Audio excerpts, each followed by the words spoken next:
நமஸ்காரம். தத்துவங்கள் 3 என்று கூறியிருந்தேன்.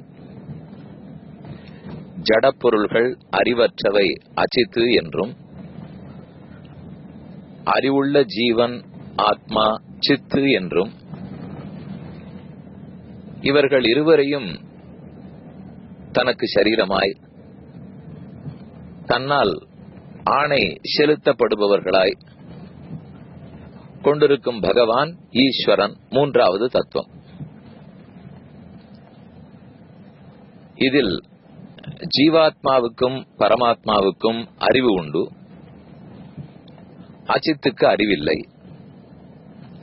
அதே சமயம் ஜீவாத்மாவும் அறிவற்ற ஜடப்பொருள்களான அச்சித்தும் ரெண்டுமே சொத்து, ரெண்டுமே உடைமை பொருள்கள். பகவான் தான் உடையவன். இப்ப நம்மில் சிலருக்கு ஒரு ஐயம் எழும். நாம் இந்த பூமியில் மாறி மாறி பிறக்கிறோமே, பல இன்ப துன்பங்களுக்கு ஆளாகிறோமே, அதற்கெல்லாம் எது காரணம் அல்லது யார் காரணம்? கர்மங்கள் காரணம், ஆத்மா செய்த கர்மத்தினாலே அவர் துன்பப்படுகிறார் என்று கூறுகிறோம். ஆனால் அதை ஏற்றுக்கொள்வதற்கு முன்னால் சில வாதங்கள் மனதில் எழும். ஒன்று, என்னை பிறக்க வைத்தது ஈஸ்வரன் கடவுள்தானே,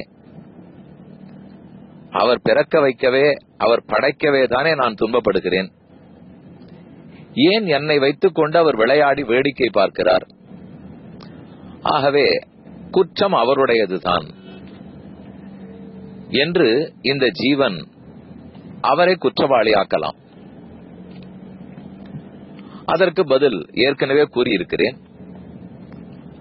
அவர் நம்மை பிறக்க வைப்பதென்றால் நம்முடைய கர்மத்தின்படிதான் பிறக்க வைக்கிறார். அவர் தீய கர்மத்தை செய் என்று நம்மை எப்போதும் தூண்டவில்லை. மாறாக நல்லதையே செய் என்று வேதங்களிலும் சொல்லி, ரிஷிகளை பிறப்பித்து அவர்கள் மூலம் உபதேசித்து, எண்ணிறந்த ஆச்சாரியர்களை குறித்தும் புரிய வைத்திருக்கிறார். ஆக அவர் பங்குக்கு தீமை செய்யாதே என்று தெளிவாக குறிப்பிட்டார். பின் ஏன் படைத்தார்? படைக்கவே தானே தீமை செய்தேன், ஆகவே அவர்தான் காரணம் என்று சொல்ல பார்த்தால், படைக்காவிட்டால் நன்மையும் செய்ய மாட்டோம்.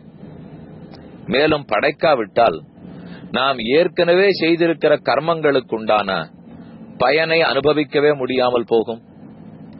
நாம் முன்னால் செய்திருக்கிற பாபங்களுக்கு துன்பப்பட்டே ஆக வேண்டும், புண்ணியங்களுக்கு பரிசு பெற்றே ஆக வேண்டும். ஆகவே நாம் செய்திருக்கும் பாவத்தையும் புண்ணியத்தையும் அதன் பயனை அனுபவிப்பதற்காகத்தான் அவர் படைக்கிறார். ஆகவே தன்னிட்டப்படி அவர் படைப்பதில்லை. படைப்பில் இருக்கிற உயர்வு தாழ்வுகள் அவரால் வந்தவை அல்ல, அது இந்த ஜீவனாலேயே தான் தேடிக்கொள்ளப்பட்டவை. ஆக அவர் மேற்பார்வையாளராக இருந்து நம் கர்மத்தை நாம் உண்மையாக அனுபவிக்கிறோமா என்று கவனித்துக் கொள்ளுகிறார். ஆகவே நான் படும் இன்ப துன்பங்களுக்கு பெருமான் தான் காரணம் என்று சொல்லும் வாதம் எடுபடாது. மேலும் மற்றொருத்தர் காரணமாக நான் துன்பப்பட்டால் அப்ப காஸ் அண்ட் எஃபெக்ட் ரிலேஷன்ஷிப்பே போயிடுமே. யாரிடத்தில் காரியம், யாரிடத்துல எஃபெக்ட் இருக்கோ அவரிடத்துலதான் காசு இருக்கணும். எனக்கு ஏதோ ஒரு வியாதி வந்திருக்குனால் அதற்குரிய காரணம் என் எதிர்த்து வீட்டுக்காரர் இடத்துல இருக்க முடியாது, எனக்குத்தான் இருக்க வேண்டும். ஆகவே லோகத்துல எல்லாரும் காஸ் அண்ட் எஃபெக்ட ஒத்துக்கிறோம். காரணமும் காரியமும் ஒரு இடத்தில் தான் இருக்க வேண்டும். ஆகவே கண்டிப்பா இது ஜீவனிடத்தில் தான் இருக்க வேண்டும்.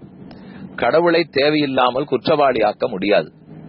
அவருக்கு விஷம புத்தியோ ஏற்றத்தாழ்வோ கருணையற்ற தன்மையோ ஒரு நாளும் கிடையாது. வேதவியாசர் தெளிவா அதை பிரம்மசூத்திரத்தில் நிரூபித்துள்ளார்.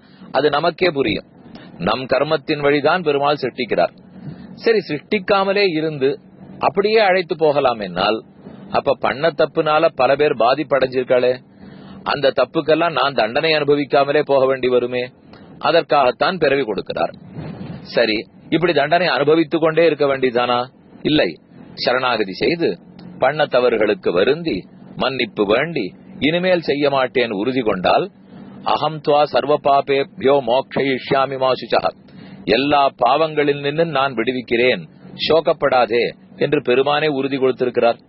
ஆகவே நம்மிடத்தில் இருக்கும் பாப புண்ணியத்தை அவரிடத்தில் ஏற்றுவது இயலாது. அது முடிஞ்சது. இப்ப அடுத்தது என்ன தோணும்? இல்ல, இப்படி ஒண்ணு செய்வோம். ஜீவாத்மான் இருந்தால் அவருக்கு கையோ காலோ மூக்கோ நாக்கோ கொண்ட சரீரம் இல்லை என்றால் அவர் எந்த புண்ணியமும் செய்ய முடியாது, எந்த பாவமும் செய்ய முடியாது. நான் ஒருத்தர் அடிக்கணும், அடிக்கிறேன், பாவம். கை இருந்தா தானே அடிப்பேன். ஒருத்தரை சுடி சொல்லால் ஏசுகிறேன், வாய் இருந்தா தானே ஏசுவேன். ஆகவே என் உடல் தான் குற்றவாளி. இப்ப இவ்வளவு நேரம் கடவுள் குற்றவாளின்னு சொல்லி பார்த்தோம். இப்போ உடல் குற்றவாளி அப்படிங்கிற வாதத்தை முன்வைத்தால் அதுவும் எடுபடாது பாருங்க. ஏனால் நான் துப்பாக்கியால ஒருத்தரை சொல்றேன், யார கைது பண்ணுவா? என்னையா துப்பாக்கியா? ஏன் துப்பாக்கிய கைது பண்ண மாட்டா? அது அறிவற்ற ஜட பொருள், அதை கேள்வி கேட்க முடியாது. அதை இயக்கியவர் யார்? அறிவுள்ளவர் தானே இயக்க முடியும். அதே போல நான் இப்போ தாண்டுதல் போட்டி, ஓட்டப்பந்தயம், கை கால் நீளமா இருந்து ஓஹோன்னு பயிற்சி படவே தானே தாண்டி போனேன். இப்போ அது தாண்டி தாண்டி குதிச்சு நல்லா பரிசெல்லாம் வாங்கிட்டு வந்தாச்சு, கோல்டு மெடல் கிடைச்சிடுச்சு. கோல்டு மெடலையும் கையில சரீரத்துக்கு தான் கொடுப்பா, கையால தான் வாங்க முடியும், உடம்புக்கு தான் கிடைக்கும், கழுத்துல தான் போட முடியும். ஆனால் அந்த ஆத்மா உடலை விட்டு பிரிந்த பிற்பாடு அதுக்கு கோல்டு மெடல் எல்லாம் போடுவாளோ? போட மாட்டா. அப்படின்னாலே புரிஞ்சுக்கணும், ஆத்மாவுக்கு தான் பரிசு கொடுக்கறா, உடலுக்கு இல்லேன்னு. ஆகவே குற்றம் இழைத்தாலும் ஆத்மாவுக்கு தான் தண்டனை, நல்லது செய்தாலும் ஆத்மாவுக்கு தான் பரிசு. எதே போல துப்பாக்கியால் சுட்டால் துப்பாக்கிக்கு ஒண்ணும் கிடையாது, சுட்ட எனக்கு தான்.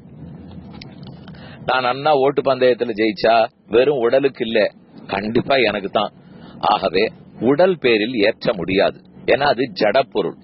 அந்த ஜடப்பொருள் இருக்கவே தான் நாம் குற்றம் புரிகிறோம். ஆனா அந்த ஜடப்பொருளை வைத்துக் கொண்டு குற்றம் புரியணுங்கிற தேவையில்லையே. ஜடப்பொருளை வைத்துக் கொண்டு நல்லது செய்யலாம். அந்த நல்லது செய்வதற்கோ தீமை செய்வதற்கோ முடிவெடுப்பது யார்? ஜீவன். அறிவிருப்பது ஜீவாத்மாவிடத்துலதான். ஆகவே அறிவற்ற உடலையும் கண்டிப்பாக காரணமாக்க முடியாது. உடல் இருக்கவே தான் நாம் தப்பு செய்கிறோம், உண்மை. உடல் இருக்கவே தான் இன்ப துன்பங்கள் அனுபவிக்கிறோம், உண்மை. ஆனால் அந்த உடலை குற்றம் சொல்ல முடியாது, ஏன்னா அது அறிவில்லாதது. அறிவிருக்கிற ஆத்மாவுக்குத்தான் குற்றம் ஏறும். இது ஒரு புறம். இன்னொன்னு தோணும், உடலே போன பிற்பாடு ஆத்மாவையும் தண்டிக்க வேணும்னால் இயக்கினவரைத்தானே தண்டிக்க முடியும். உடல் விழுந்துடுத்து, ஆத்மா இன்னொரு பிறவி அடைகிறார், வேறொரு உடலை எடுத்துக் கொள்ளுகிறார். புருஷா பிரகிருதிஸ்தோகி புங்தே பிரகிருதிஜான் குணான் என்று கண்ணன் கீதையில சாதிக்கிறார். இந்த சரீரத்தை எடுத்துக்கொண்டுதான் அதன் வழிக்கு போய் இன்ப துன்பங்களை அனுபவிக்கிறான். அப்ப ஓர் உடலோட பண்ண தவறுகளுக்கு மற்றொரு உடலோட இவன் இன்பத்தையோ துன்பத்தையோ அனுபவிக்கிறான். வாஸ்தவம். அந்த உடலோட பண்ணத்துக்கு இந்த உடல்ல அனுபவிக்கலாமானால் அனுபவிக்கிறது ஆத்மா தானே. அதனுடைய இன்பமோ துன்பமோ உடம்புக்கு தெரிய போறது இல்லையே. உடம்புல சந்தனம் பூசினா உடம்பா சந்தோஷப்படும், ஆத்மா தானே பட முடியும். உடம்புல வெட்டு விழுந்தா உடம்புக்கா வலிக்க போறது, ஆத்மாவுக்கு தானே வலிக்கும். அறிவிருக்கிற இடத்துல தானே வரி தெரியும், அறிவிருக்கிறதுனால தானே தப்பே பண்ணேன். ஆகவே கண்டிப்பா உடலையும் குற்றம் சொல்ல முடியாது. துப்பாக்கிய அரெஸ்ட் பண்ற அன்னைக்கு உடலை குற்றம் சொல்லலாம், கத்திய அரெஸ்ட் பண்ற அன்னைக்கு உடலை குற்றம் சொல்லலாம். அவ்வளவுதான் இதுக்கு. இன்னொன்னு, நாம் பல பிறவிகள் எடுத்துட்டோம் அப்படின்னா ஏதோ ஒரு பிறவியில பண்ண தப்பு எனக்கு ஞாபகம் இருக்குமானால் பின்ன ஏன் நான் தண்டனை அனுபவிக்கணும்? நான் தான் மாறி மாறி பிறந்துட்டேன், பழைய பண்ண தப்பு எனக்கு ஞாபகம் கூட இல்லை இப்போ, அப்ப அனுபவிக்கணுமானால் எக்ஸாக்ட்லி பழைய தப்ப ரொம்ப கன்வீனியன்டா மறந்து போயிட்டு இவன் அனுபவிக்க மாட்டாங்கிறதுக்காகத்தான் பெருமாள் ஒழுங்கா கணக்கு வச்சுட்டு இருக்கார். அதனாலதான் அவர் ஞாபகமே வச்சுட்டு இருக்கார். இப்ப கேள்வியிலேயே இருக்கு பாருங்க, நான் தான் பழையதை மறந்து போயிட்டேன் என்னால் கன்வீனியன்டா மறக்கிறோம். அது மறந்தாலும் அவர் மறக்க மாட்டார். அதனாலதான் எந்த சரீரத்தோடு இருந்தாலும் செய்த குற்றம் ஆத்மாவுடையது. அப்ப கண்டிப்பா அந்த ஆத்மா அனுபவித்துத்தான் தீர வேண்டும். உடல் அனுபவிக்கவே அனுபவிக்காது. அது கட்டமோ நட்டமோ பெயினோ பிளஷரோ அனைத்து ஆத்மாவுக்குத்தானே. ஆக நடுவில் இருக்கும் ஆத்மா தான் செய்திருக்கிற கர்மத்தை தெய்வத்திடத்திலும் ஏற்ற முடியாது, ஆனால் போக்கு என்று வேண்டிக் கொள்ளலாம்.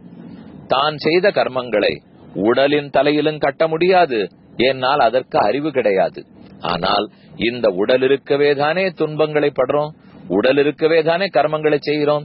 இந்த உடல் வேறு, நான் வேறு, இனிமே இந்த உடலை கொண்டு குற்றம் புரிய மாட்டேன் என்கிற உறுதி கண்டிப்பாக ஜீவாத்மா எடுக்கலாம்.